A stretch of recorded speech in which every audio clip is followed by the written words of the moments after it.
And may I again remind our audience that non-Muslims would be given first preference, so much so that even if they have questions out of the topic, but very relevant to the comparative religion scholarship of Dr. Zakir and relevant for the needs of the time, we would permit those questions too from non-Muslims. Yes, sister. My name's Caroline. I'm a journalist. I've got a two-part question here. Does Islam propagate acts of forgiveness? Yes or no? Does Islam propagate acts of forgiveness? Just ask the question, does Islam propagate acts of forgiveness? Of course, yes. And every chapter, every surah of the glorious Quran begins with the formula, Bismillah ar-Rahman ar-Rahim. In the name of Allah, most gracious, most merciful. So why does it... Yes, sister. Second part of the question. And the second part of the question is, why does it Yes, no permit? Why does Islam permit honor killings? Honor killing. Yes. What do you mean by honor killing, sister? Honor killing, the right to avenge your brother's blood in the name of Allah. It might be out of context, but I just need to know if there's an answer to this. If I get you mean honor killing means if someone kills any human being to take revenge. Yes.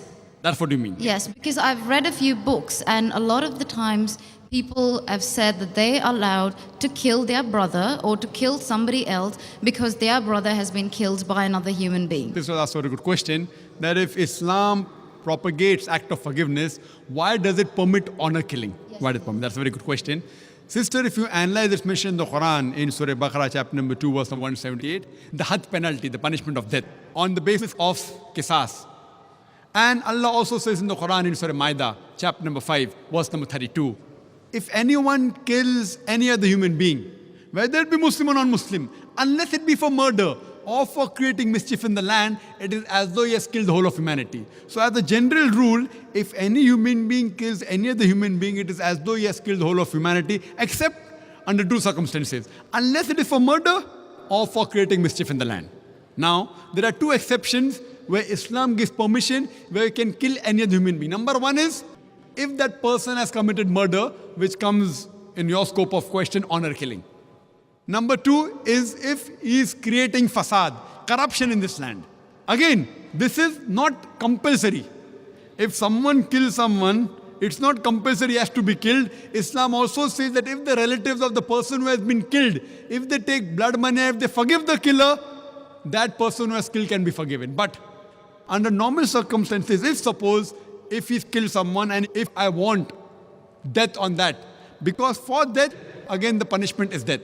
Like as it's mentioned earlier in the early scriptures, even in the Bible, an eye for an eye and a tooth for a tooth, it keeps on continuing. Here what we realize, that suppose I know of a human being who's killing other people, innocent human being. If I don't kill him, he will keep on killing other human beings. So that law is not only in Islam, it's the law of most of the countries. That if homicide is done, if someone has murdered someone, in many countries, he should be put to death or there's life imprisonment. Even in Islam, that if he's killed someone, if required, he can be killed. But the relatives of the person even can forgive the person, if they want. If they want, they can forgive the murderer. But if they want that he should be put to death, then he'll be put to death. And the second case where a person can be killed is if he's causing corruption in the land. For example, if someone is committing rape. Now rape is nothing but causing corruption in the land. So in this case, that person should be put to death. Because the sin is so heinous. It is such a big crime that there is no other punishment but death penalty. And I've asked this to many non-Muslims, that God forbid, if someone rapes your mother, and if you are made the judge, and if the rapist is brought in front of you, what punishment will you give him? And 100% of the non-Muslims, they told me that we will put him to death. Some went to the extreme of saying we will torture him to death. So why these double standards? You know, in America, which happens to be one of the most advanced countries in the world, according to the FBI statistics, in 1990, every day on average, 1,756 cases of rape took place.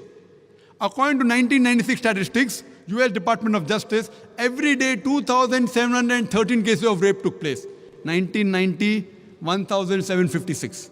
1996, 2,713. Maybe the Americans got more bold. That means every 32 seconds, One rape is taking place in America. We are here in this auditorium for the past about 3 hours.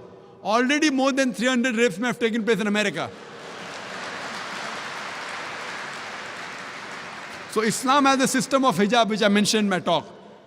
That when a man looks at a woman, he should lower the gaze. The woman should follow the Islamic hijab which I mentioned earlier. After that, if any man commits rape, he gets capital punishment. Even the American law says that 7 years rigorous imprisonment for a rapist, but most of the time he's let free. So when you ask even a non-Muslim, what punishment will you give? 100% say we'll put him to death. There was one American who was a smart aleck. In America, he told me, brother Zakir, first I will give him 5 years rigorous imprisonment. I told him, do you know, according to the statutes of America, out of those that commit rape, after the imprisonment and after they're let free, more than 95% commit rape again. So if you want your daughter and your mother to be raped again, you're most welcome. I don't want that. So he said, if that's the case, in the first time itself, put him to death.